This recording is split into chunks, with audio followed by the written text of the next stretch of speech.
be as follows. Good evening, ladies and gentlemen. Welcome to the regular scheduled meeting, City Griffin Board of Commissioners, June 22, 2021. Ms. Cynthia Reed Ward is listening in on phone calls, so we've got 7 here present. We're going to begin with the Pledge of Allegiance led by Commissioner Cora Flowers, followed by the invocation by Commissioner Truman Tinsley III. Please rise. Please face the flag. I Pledge allegiance to the flag of the United States of America and to the republic for which it stands, one nation, under God, indivisible, with liberty and justice for all. Father, we're here today to ask for your blessings and guidance in the performance of our duties as elected officials. We pray for strength, love, knowledge, and understanding. Help us to recognize and solve the problems that are presented. Make our solutions fair and just to the best interest of everyone. Help us to overcome our shortcomings and keep us united as a team to work for the betterment of the city and its people. We pray in your name. Amen. Amen.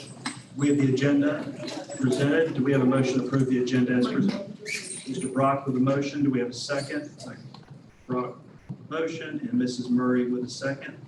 All in favor, signal by raising your hand or saying aye. Aye. 7-0. Under presentation delegations, presentation of a proclamation for Pride Month. Ms. Kim Williams will accept this proclamation.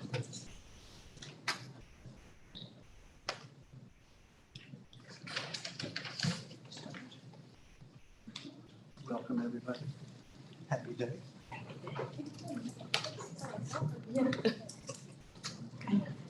City of Griffin Proclamation Pride Month 2021, whereas the uprising of the Stonewall Inn in June 1969 sparked the liberation movement, a call to action that continues to inspire us to live up to our nation's promise of equity, equality, liberty, and justice for all. Pride is a time to recall the trials of lesbian, gay, bisexual, transgender, and queer LGBTQ plus community has endured, and to rejoice in the triumphs and trailblazing individuals who have bravely fought and continue to fight for full equality. Pride is both a jubilant communal celebration of visibility and personal celebration of self-worth and dignity. The Pride Month, we recognize the valuable contributions to LGBTQ plus individuals across our city, and we reaffirm our commitment to standing in solidarity with LGBTQ plus Americans and their ongoing struggle against discrimination and injustice.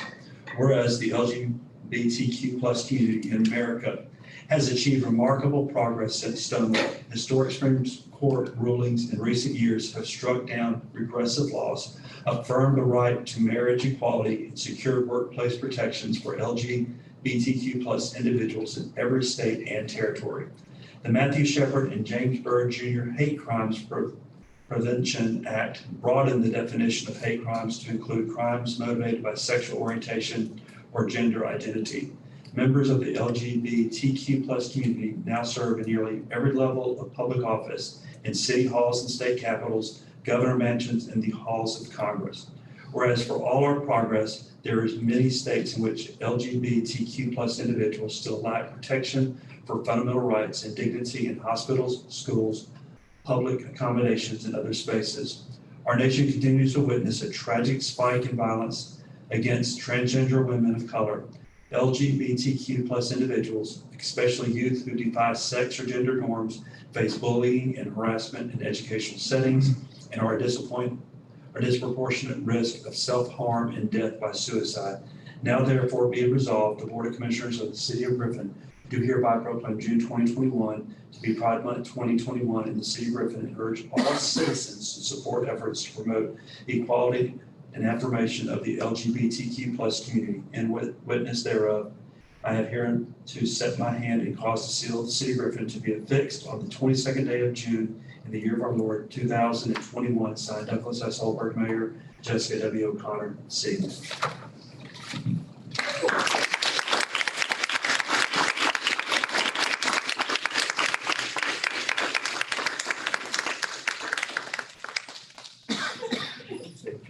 Sure.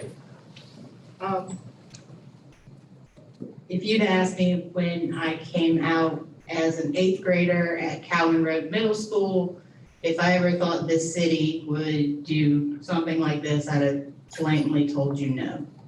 At that point in time, being queer was still illegal.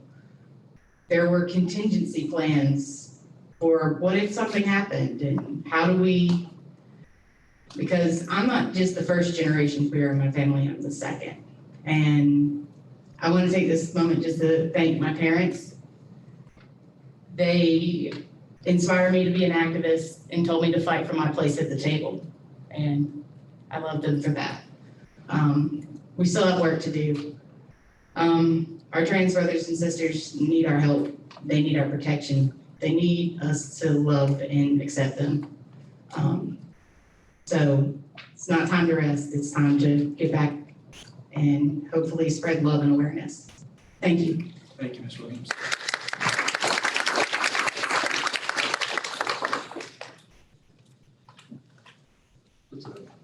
Mayor. Yes, sir. Once again, I just want to point out that these celebrations, these proclamations that have come forth, the last meeting before, is all the work of the meeting that we as a board put together last year after the George Floyd, which was led by our then city manager, Mr. Kenny Smith, and our present city manager, Jessica O'Connor, and Mr. Wayne was there as well, to come up with this diversity and inclusion. And when we speak of diversity and inclusion, we're not just talking about black and white. We're talking about diversity as a community, because we are made up of many different differences throughout our community. So we may not all identify with the LGBTQ plus community, but I think we all identify with the human race and being human and loving people for who they are. So I, again, just want to applaud this board, along with our leadership, for making a bold statement by dwelling into this diversity and inclusion. So we want everyone in our community to feel included, and we want to keep these positive vibes going. So thank you to the board, to our leadership, and of course to our diversity and inclusion committee members. Thank you all. Thank you, Mr. McCourt.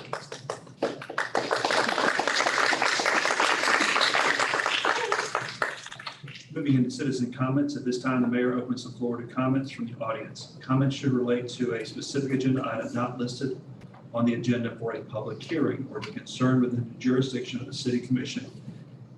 Commission meetings serve the purpose of conducting city business and are not a forum for the unlimited expression of opinion. The mayor reserves the right to limit comments to matters germane to city business and may refer speakers to the city manager or to other staff for resolution. With that being said, is there anybody on my left who'd like to come before the board? Anybody on my left? Anybody on my right? Okay. Moving into public hearings are conducted to allow public comment on specific advertised issues such as rezoning, ordinances, policy development, operating budgets, and other legislative actions to be considered by the city commission. Item 2 tonight is receive comments regarding a request to amend the Unified Development Code of the City of Griffin, adding Article 20 solar energy. Director of Planning and Development, Chad Jacobs, will address. Welcome, sir.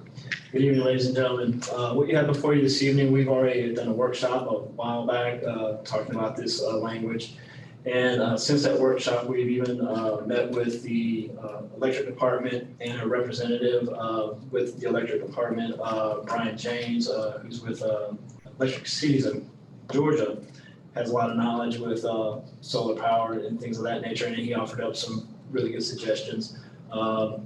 So he took a draft of our ordinance and marked it up a little bit, and we've included those markups into this current draft. So staff is recommending approval of this. Again, this would be added in a new article to the UDC. Planning Commission last night also recommended approval by a vote of 5-0. I'd be more than happy to answer any questions. Any questions from board members? This is a public hearing. Would anybody like to come before the board to ask questions, make statements, or questions? Okay. Moving into item 3. Receive comments regarding a request to rezone property located at 802 Everingham Road, consisting of 0.39 plus or minus acres for low density residential B, LDRB, to Plan Commercial Development, PCD, Director of Planning Development, Chad Jacobs, will address. Welcome back. Thank you. The applicant here would like to enlarge the current Spalding Beverage that's located at 806 Everett Road, and also combine 802 and 806 into one parcel, and possibly use the existing building on the corner as a convenience store moving forward in the future. Again, this is assuming successful zoning approval. The property at 802 is currently used commercially and is considered to be, well, it is non-conforming. Successful rezoning tonight will correct that issue. The request is consistent with the comprehensive plan and the associated future land use map. Staff is recommending approval. Last night, the planning commission also recommended approval as well by a vote of 5-0. Were there any recommendations or conditions that came out? No, sir. Any questions from city commissioners? Yes, Yes, ma'am. okay, can y'all hear me? Okay. In the application packet, Mhm. on page 5, the image from the qpublic.net,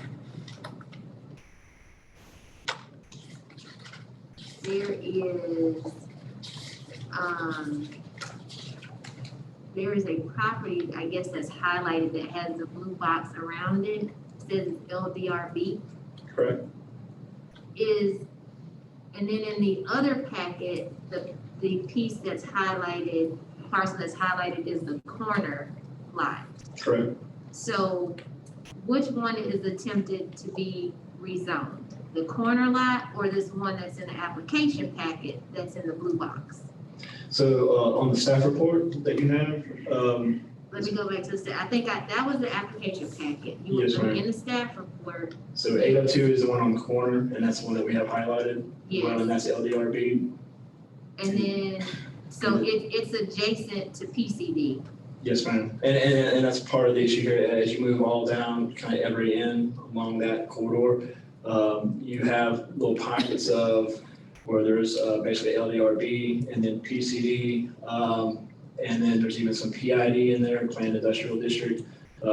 So but for this particular corner, this would bring this into compliance with the current use of Okay. the commercial property. Maybe okay, so on the application packet, the one that's highlighted is the next parcel, I guess for the purpose of this, that's down from it, which is also LDRB. So I was confused, So because that third parcel is not actually part of this application, No, even ma'am. though on this picture it's highlighted. no, ma'am. So Okay, I'm not too sure kind of where that's, oh, I see where you're at. That's what the applicant, CD and submitted. Yeah, they, see that the blue is around that third parcel, but that's just a mistake. That's Correct, yeah, not that's- actually yeah. part of it. Okay, and so,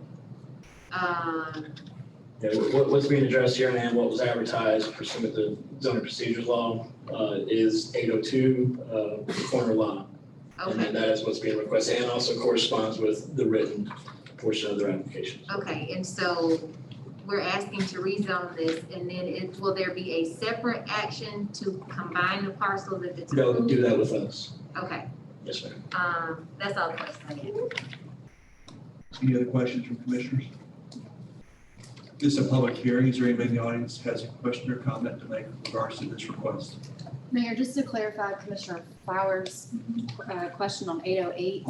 808 every end that is highlighted on the application is also used commercially. So even though it's zoned LDRB, it's still a commercial use currently. It's a warehouse. Okay, okay, that works for me. Mr. Cropsey, would you like to come forward?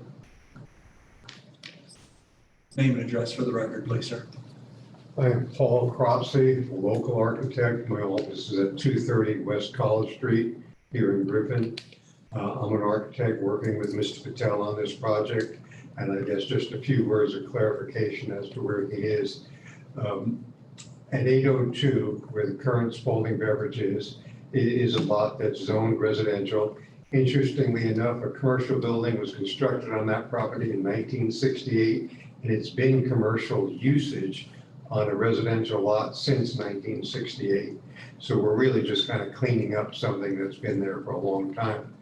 Mr. Patel, the business is successful, but in order to compete with other businesses, it needs to increase its inventory, the variety of products that are available.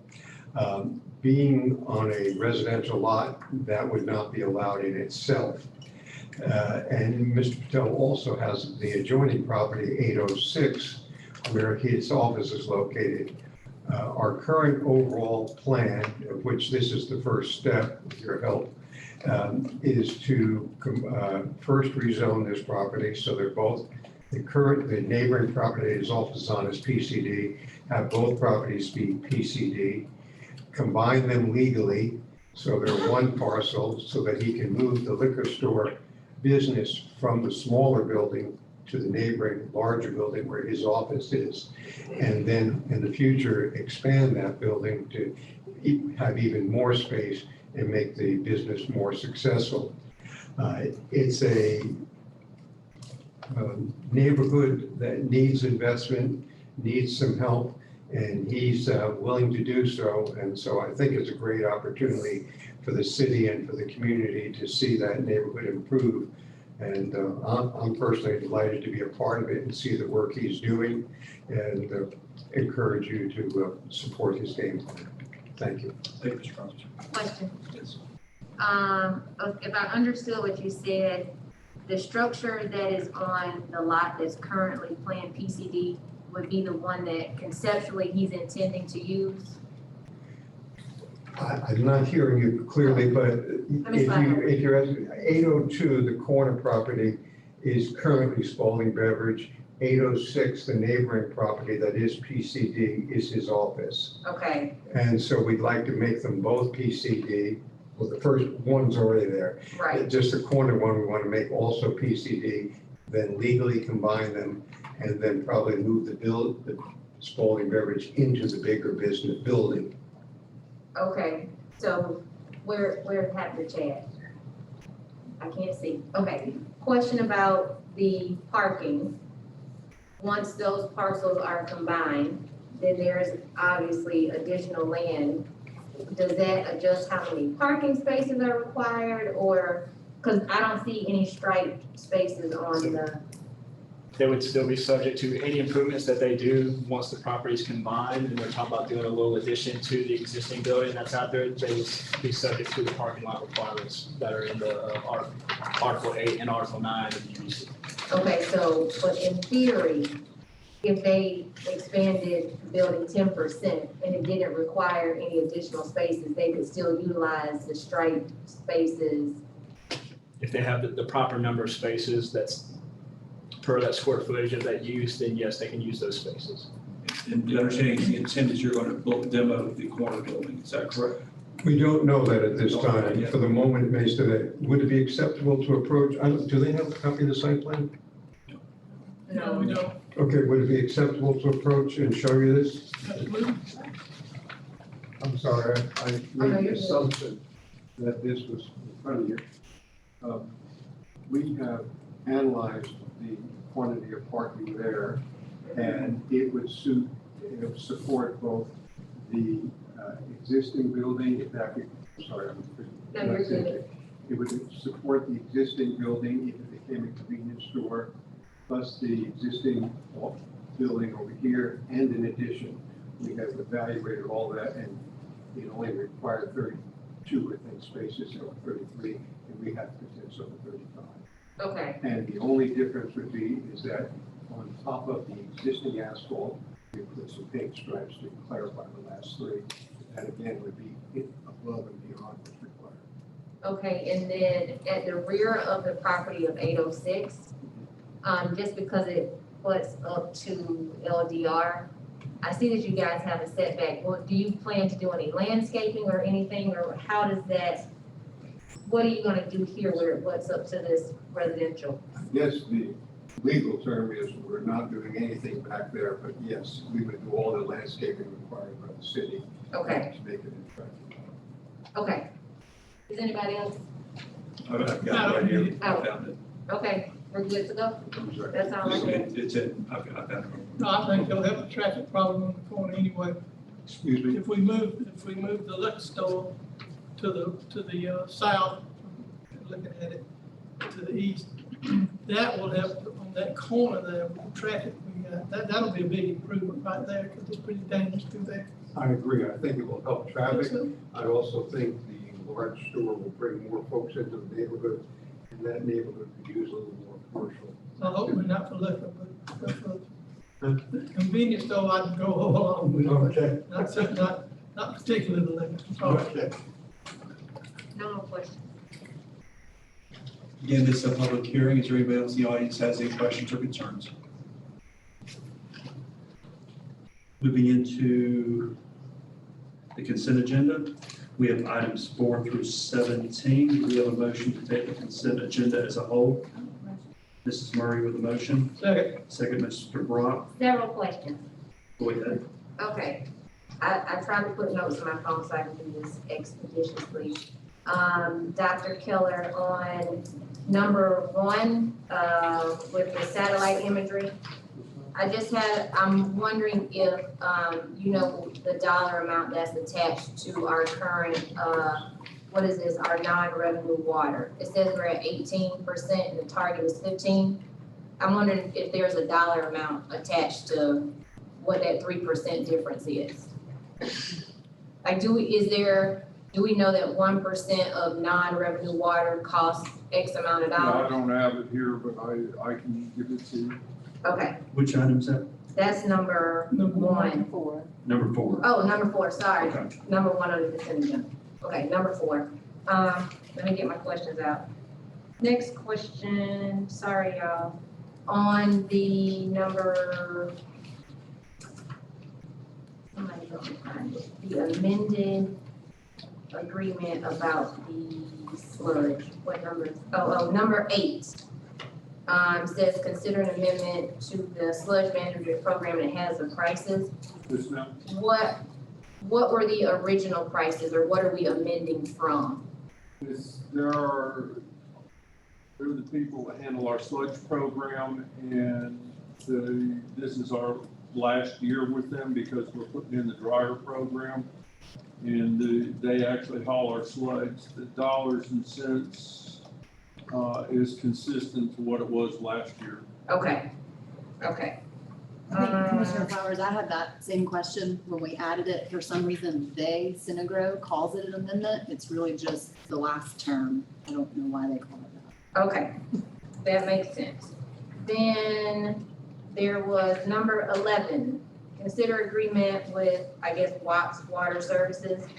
In the document that they sent over, the question I had was, it says, under the overview paragraph, the wording is the initial term of the contract shall be fiscal year 2021 to 2022. But this isn't the initial, right? This is our second year with them? This, we just finished the first phase. We are in the first phase. I'll have to go back and look if we're in year 2 or year 1. It's a 5-year program to turn all the valves and exercise the hydrants in order to stay compliant with the ISO rated 1 fire. Okay, I can't remember it's the first. It says second year of 5. It says year 2 of 5. Okay, And I guess my question was, in the overview, it says the initial term of the contract shall be 1 year and automatically extended. But then right under that, they typed in that the initial term was this fiscal year. So I just wanted to make sure that I was, every year you have to renew it, okay? It's a 5-year program, but I'll be back for 3 more, one time each year for you guys to wrap because of the dollar amount. okay. And then I have one more question about, where is it? It's on the same document. I'm just curious, when it says that they'll do light repairs, Yes. is most of it light repairs, or is it? Basically what it is they go out and they know where all the valves are. We're in round 2 of the second go around. If there's a small problem there, they'll fix it. If not, they'll contact us. They give us work orders. Okay, It goes to water distribution. Water distribution takes care of the heavy lifting as far as if valve's got to be replaced or not. If there's a nut or a washer, they'll replace it, but anything after that is on us. okay. And I have one more question, y'all, and I'll be done. Number 17, consider renewal of the annual service and preventative maintenance agreement. the way that I understood this, and I just want to clarify, is we're paying them like the 2520 as a retainer, but any services that they actually have to do are at the hourly rate. Correct. Okay, and then does anybody know like how much money we spent with them, like last year? I have that on record. I did not supply it, but I'd be happy to supply that too. I'll remember to ask you. Okay, those are all the questions I had. Anything else? We've got a motion from Ms. Murray, second by Mr. Brock, for the consent agenda items 4 through 17. All in favor, please signal by raising your hand or say aye. 7-0. Moving into number 18, consider a request to amend the Unified Development Code of the City of Griffin, adding Articles 20, solar energy. Mr. McCord with a motion. Second by Mr. Tinsley. All in favor, please signal the hand or an aye. Aye. 7-0 on item 18. Item 19, consider a request to rezone property located at 802 Every End Road consisting of .39 plus or minus acres from low density residential B, LDRB to planned commercial development, PCD. The motion approved. Mrs. Murray with a motion. Second. Second by Mr. Brock. Any questions or comments? All in favor, please signal by raising your hand or saying aye. 7-0 on item 19. Number 20, consider a revised and consolidated contract with Flock Public Safety in the amount of $15,000 for 7 license plate recognition cameras. And my understanding on this, Chief, is that we already have 2 and 5. We're just combining this as a combination of 7. Is that correct? Yes, sir. We initially did 5, and then we liked them, and so we added 2 with 2 separate contracts that start and end at 2 different times. So the purpose was to get them all on one contract, so we get them in our schedule of paying our bills each year, and everything was already budgeted for them. So it's just consolidating. We have a motion to approve. Mr. Tinsley with a motion Question. and Ms. Murray with a second. Flowers. Oh, yeah. We had a question by Ms. Flowers. Go ahead. Okay, the 2 that cost the additional, the 2,500, is that just because we bought them later and they were more expensive? That, and they upgraded the technology a little bit. Okay, but essentially the same product, because, okay, that's all. We have a motion by Tinsley, second by Murray. All in favor, please signal by raising your hand or saying aye. Aye. 7-0 on item 20. Item 21, consider a master service agreement for RTC Solutions, Inc., the most qualified responsive bidder in the telecommunications, resale, and consulting services, RFQ. Chief Technology Officer Gib Cotton will address. Welcome, sir. Hi, how is everybody tonight? Wonderful. We had a couple of questions about our fiber internet deployment just in general. So I figured I'd go over a couple of the highlights of some of the things we've been asked. First is the billing. We have no intentions of changing the way we bill. Everything's going to come on the utility bill, just like we've been billing our other fiber customers. So it'll just show up as a different line item on the bill. The second question was or how we're going to handle outages after hour support. We have no intention of changing it. We had a after hour support number and a on duty call rotation. And as long as that's working for us, we have no intentions of changing that either. The last question was about the master services agreement itself. We had 2 responders to the RFQ, RTC, which is the one we chose, and the other one, a digital agent LLC. The digital agent responder, they did not have any regulatory experience, they did not have any engineering experience, and they did not have any construction experience. So for primarily a construction project of this nature, they were kind of off the table. You might point out that the agreement they're actually approving is telecommunication consulting agreement. The term master service agreement was on a earlier draft, but we did away with that terminology. My mistake. Do we revisit that each year, or how many years does that service agreement cover? Can you help me out on that, Drew? The way I tried to word that, we've got certain projects that Gibb has, he's gonna do over a period of time. And part of this might involve actually with, right now, the federal government providing money for broadband expansion. It depends on how far you go in that direction, which might lengthen it out. So they're with us for the long haul, I guess, this way to Yeah, respond. and correct me if I'm wrong, but the way that this is worded, this is sort of an à la carte agreement. We can pick and choose what we use, when we use it, how we use it. There's no obligation for us we have to use this for this. We can go to anybody, we can shop around, we can use them one day and then somebody else the next. RTC Solutions is a subsidiary of Ringgold Telephone Company. We have been contracting with Ringgold Telephone Services. In fact, they provide your services here in the building for some time, and they're a very reputable company. I've actually done some work with them before for the city of Lafayette, Georgia, in Walker County. So they're a good, reliable bunch of folks. Does that answer everything? Do we have a motion to approve? Mrs. Murray with a motion. Do we have a second? Second. Second by Mr. Brock. All in favor, please signal by raising your hand or say aye. Aye. 7-0 on item 21. Item 22, consider a work order form with RTC Solutions, Inc. for installation of a fiber optic network in the 8th Street Medical Corridor in the amount of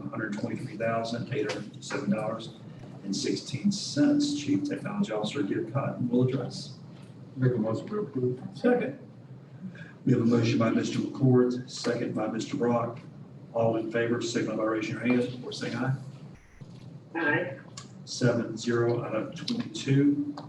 23 is consider lease with Yamaha Motor Finance Corporation for 60 gas-operated golf carts and 2 loaner maintenance units for the city municipal golf course. So moved.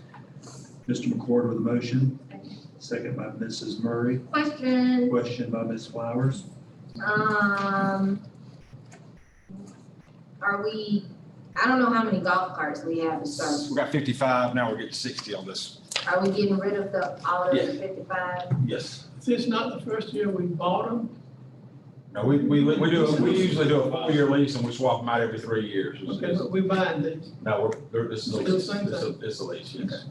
So I guess is this the addendum? Because I see that the original one is from 2017. We just attached that just so you would see that we're ending that one early, and I just thought it'd be a good idea to attach it with the new Okay, agreement. so at the point that this is implemented, all the old ones will be gone, Right. we'll have 60 new ones for 48 months. That's correct.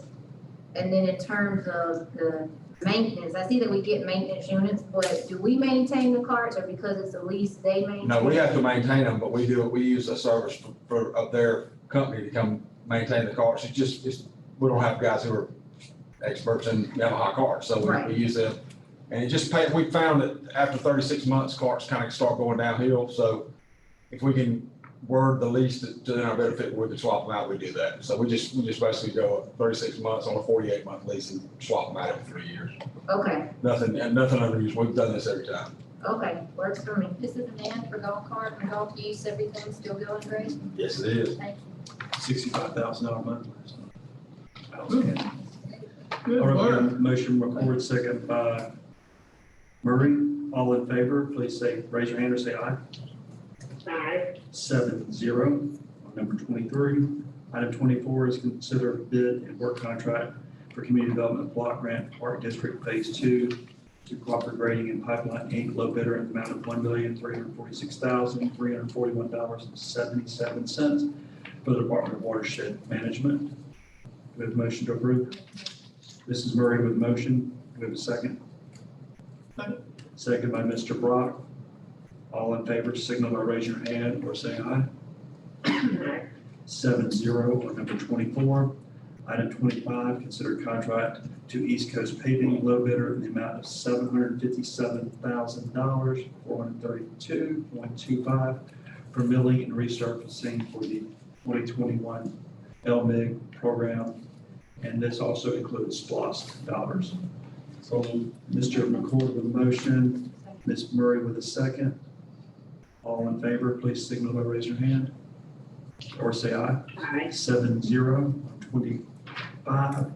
Item 26, approve the appointments of Electric Director Jennifer Freeman as the city manager's designee. Make a motion to approve. Mr. Brock with a motion. Second by Mr. Tinsley. All in favor, signal by raising your hand or say aye. Yes.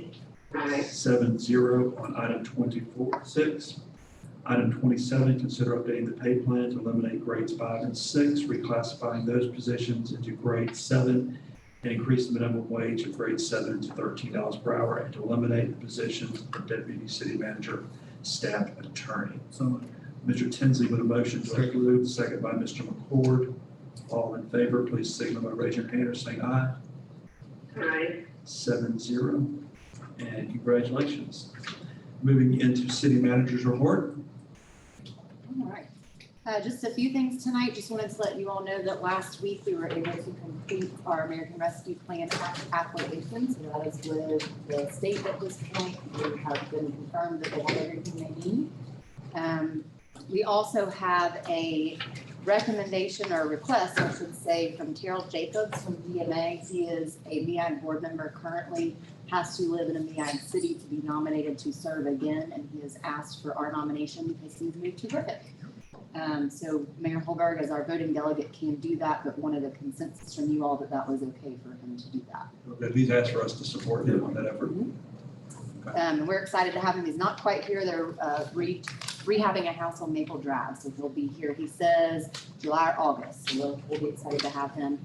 And then also, just to let you all know that I will be at GMA tomorrow at their new facility in Atlanta. I am a board member this year because of my presidency of the city attorney section, so I'll get to go cut the ribbon of their new facility on Pryor Street. So I will be out of the office tomorrow in Atlanta doing that pretty much all day, it looks like. So just to give you a heads up, that's exciting. So I'm glad to be able to do that. Mr. Whalen? Just a very quick update. I think Jessica sent out to you an email or memo that I sent her on reapportionment last week. We expected to have the contract with Flow Analytics. This is a Washington State firm that does redistricting work. They come to us highly recommended, and actually I passed their name and phone number on to the school board attorney who is, they're hiring them as well. They and the county will do work with them as well. So I'm excited to talk to John McKenzie with their firm on 3 or 4 different occasions now. I'm also, though, working with attorney Ben Griffin. Ben is probably one of the premier civil rights attorneys who has represented local governments in voting rights litigation throughout the country. And I've known him for a number of years, and actually about 3 years ago, he asked me to write a chapter. He writes a book called America Votes. It's published by the American Bar Association. And he comes out with that every 3 years. And I'll be glad to provide a copy if y'all want to look at it. But I just wanted to bring Ben in to kind of oversee the process and to make sure that since we're having to kind of go at it anew this year and doing it on our own, together with the problems of the census being late coming out, we just felt like we would be in better shape to go through that process and have him kind of oversee what Flo is going to be doing for us. So I did get the contract back from Flo today in final form. It's too late to get it on your agenda tonight, but we will have it at your July 27th, something like that, meeting at the end of the month. And the word on the census is still, we probably won't see it until October. Thank you, Mr. Whalen. Mayor, I'm sorry, Yes. I missed one comment. I Go ahead. started out and just wanted to give you all a heads up that Coldwater has resubmitted their plans, and you may be contacted about that if you have not been already. This is their 5th revision. They have continually reduced the number of housing units in the subdivision. Mr. Jacobs just asked that I mention that to you all. He hasn't had a chance really to sit down at this point and look through everything, but just wanted you all to know that they had formally resubmitted the application. Thank you. Mr. McCord? I guess I can go back to Mr. Whalen. If this is a service that we are looking at hiring somebody for our to help us with the reinforcement. Is this something that we're going to bid out? Or this is something that we should? Actually, I don't think there anybody could bid it out to. This is almost a sole source type contract. In the past years, well, I guess for the last, 10 years ago, we used Linda Meggers as a private consultant who had spent about 30 years working at the State Reinforcement Office. Linda worked with us on 2 prior, I guess, reapportionments in 2000 and 1990.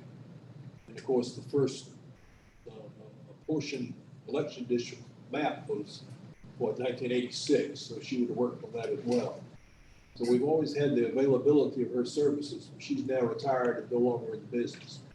Looking around the state of Georgia, we couldn't find anybody until this company Flow. I found they're working already in the Atlanta area with some of the jurisdictions up there. So they've made us what I think is a fair offer, and they seem to have their act together and know what they're doing. So, very well. Right. So once again, is this something that we found someone else that does this work? Are we willing to bid this out, or we're saying this is the only people on earth, or I mean, in the United States or Georgia that does this? That's my question. I don't have. Well, no, it's nothing to bid out if we go ahead and contract with Flow to start with. There's just nothing, they calls. I've talked to folks at State Reinforcement, I've talked to folks at GMA. This is just an area where it doesn't come along but once every decade.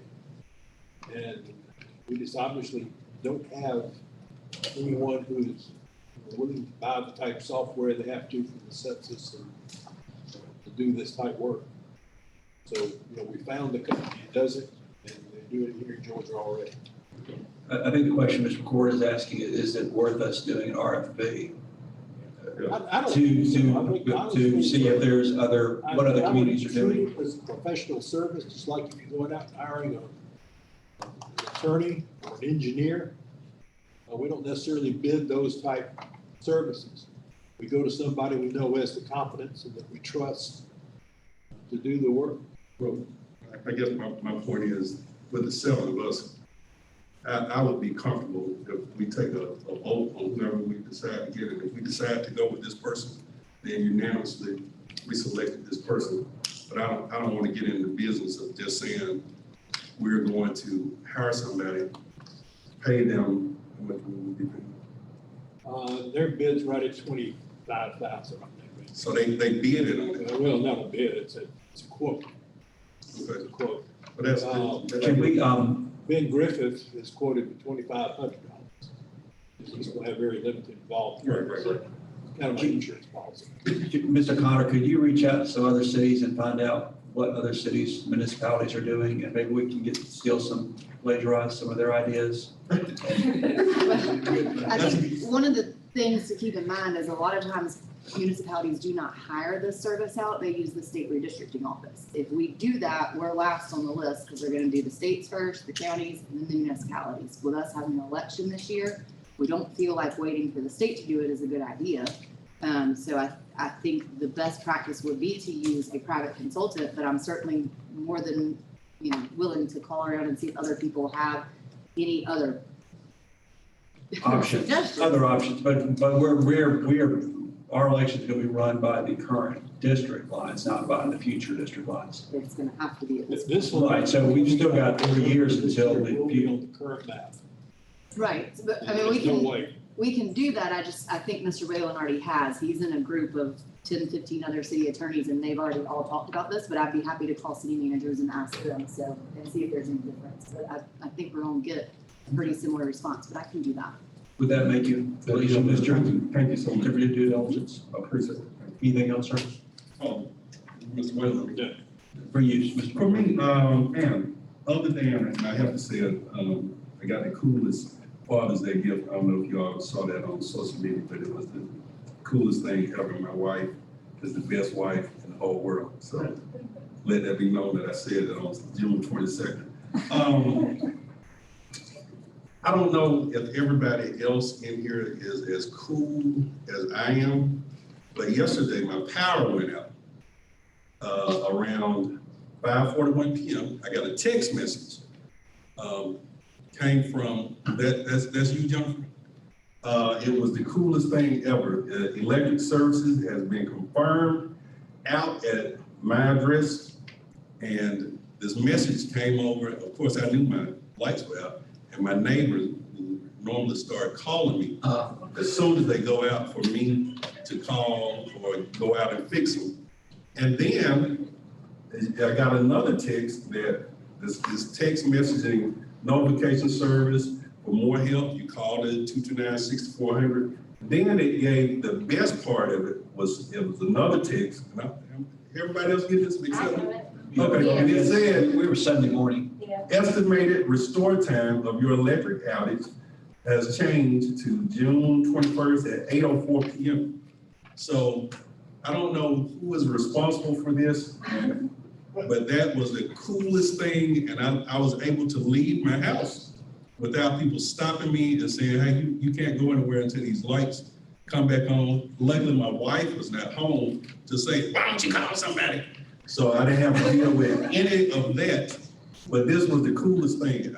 We're getting innovative here in the 21st century, 2021.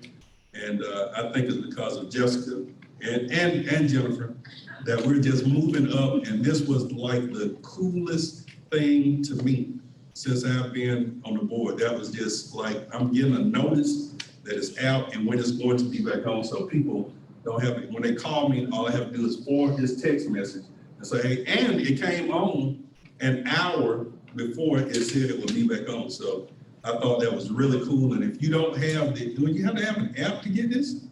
No. Everybody just, This is our outage management software that y'all have prioritized for the last several years. so I'm responsible for this? You Yes, sir, are. because you have to wake up in those workshops, those retreats, Mr. McCord. We've been pushing this, we've been It was so pushing this. cool, man. It was really cool. You just need to make sure that your phone number on your account is the correct phone number, and they will just text it to you. Man, that was- Or your account number would work also. Yeah, if you don't They'll have let this, you know you're gonna be turned off too.